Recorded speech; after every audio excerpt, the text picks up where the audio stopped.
Hi friends, എല്ലാവർക്കും ജവാദിയൻസ് YouTube ചാനലിലേക്ക് സ്വാഗതം. ഞാൻ ഇന്ന് ഉണ്ടാക്കാൻ പോകുന്നത് ഒരു പുളിങ്കറിയാണ്. അപ്പൊ ഇന്ന് ബിരിയാണി ഉണ്ടാക്കിയിട്ടുണ്ട്. അതിന്റെ കൂടെയും നെയ്ച്ചോറിന്റെ കൂടെയൊക്കെ കഴിക്കാൻ പറ്റിയ, വെഞ്ചോറിന്റെ കൂടെയും നമുക്ക് കഴിക്കാൻ പറ്റിയ നല്ല ടേസ്റ്റ് ഉള്ള ഒരു പുളിങ്കറിയാണ് ഉണ്ടാക്കാൻ പോകുന്നത്. നമുക്കത് എങ്ങനെ ഉണ്ടാക്കുന്നത് നോക്കാം. അതിനു വേണ്ടിയിട്ട് ഞാൻ 50 ഗ്രാം പുളി ഞാൻ വെള്ളത്തിലിട്ട് കുതിർത്തി ഇതിപ്പോ അരിച്ചു വെച്ചിരിക്കുന്ന പുളിവെള്ളമാണ്.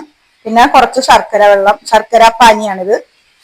പിന്നെ അതിന് വേണ്ടിയിട്ട് ഈന്തപ്പഴമാണ് അതിനകത്തിടാൻ. പിന്നെ അണ്ടിപ്പരിപ്പ്, മുന്തിരി, കുറച്ച് കടുക്, ഒരു സവാള, 2 പച്ചമുളക്, കറിവേപ്പില, നെയ്യും വെളിച്ചെണ്ണയും വേണം.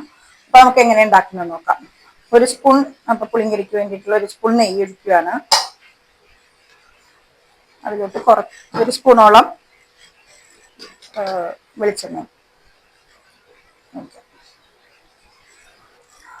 അപ്പൊ മറ്റേ സ്റ്റീൽ പാത്രമാണ് ഞാൻ വെച്ചത്. അത് പെട്ടെന്ന് കരിഞ്ഞുകൊണ്ട് ഞാൻ പാത്രം മാറ്റിയിട്ടുണ്ട്.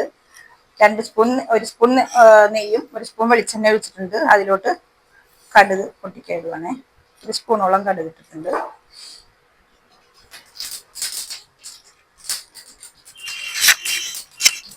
നമ്മളെ കടുക് പൊട്ടി വന്നിട്ടുണ്ട്. അതിലോട്ട് ഒരു 5-8 സ്പൂണോളം കാഷ്യൂ ഇടുവാണ്. 5-6 കാഷ്യൂ ഇട്ടിട്ടുണ്ട്. ഒരു 10-12ഓളം കിസ്മിസ്. അത് നമുക്ക് ഇഷ്ടത്തിന് എന്തോരം വേണമെന്ന് വെച്ചാൽ അതനുസരിച്ച് ഇടാട്ടോ. കുറച്ച് കിസ്മിസും ഇതും കൂടി ഒന്ന് അതിലേക്കൊരു സവാള അരിഞ്ഞു വെച്ചത് അത് ചേർക്കുകയാണ്. പിന്നെ 2 പച്ചമുളക്, ഇതിന്റെ നടു ഇങ്ങനെ കീറിയതാണ്. 2 നടു കീറിയിട്ട് അതും ഇടുക. പിന്നെ കറിവേപ്പില 2-3 കറിവേപ്പില ഇടുക.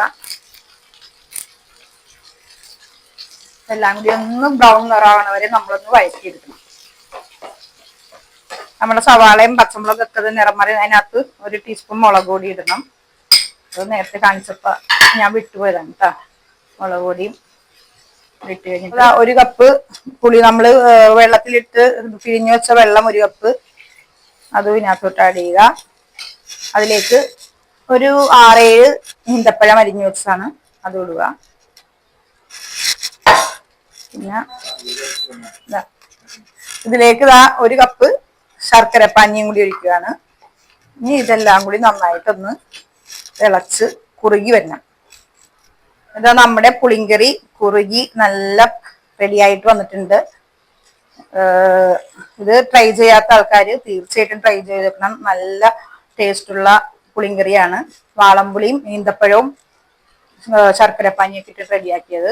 അപ്പോൾ ഇനിയും നമ്മുടെ ചാനൽ ഇതുവരെയും സബ്സ്ക്രൈബ് ചെയ്യാത്തവർ സബ്സ്ക്രൈബ് ചെയ്യണം, ലൈക്ക് ചെയ്യണം, സപ്പോർട്ട് ചെയ്യണം. അടുത്ത വീഡിയോയിൽ വീണ്ടും വേറൊരു റെസിപ്പിയായി നമുക്ക് കാണാം. Bye bye.